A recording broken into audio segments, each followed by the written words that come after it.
জীবনে মা হওয়ার পরে বুঝতে পেরেছি যে ছোট ছোট কাজগুলো কত কঠিন হয়ে দাঁড়ায় একটা টাইমে, মানে এই কাজগুলো যে এতটা কঠিন আগে বুঝতেই পারিনি।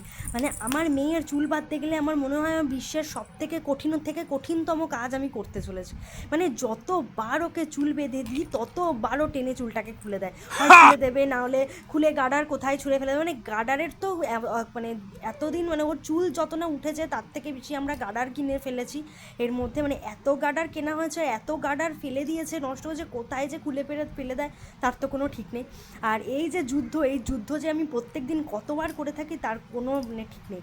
এই এই জিনিসটা করার আগে আমার যে কি আতঙ্ক, মানে বুকটা ধুকপুক ধুকপুক করে যতক্ষণ না এই জিনিসটা, ওই যে দেখেছো, দেখো দেখো দেখো, শান্তি নেই জীবনে, আমার শান্তি নেই।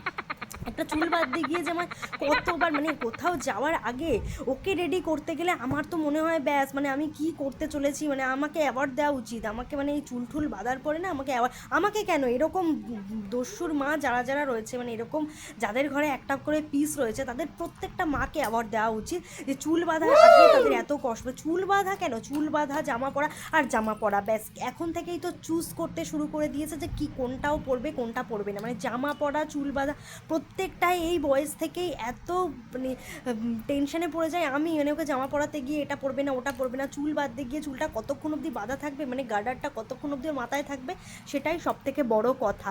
উফ বাপরে।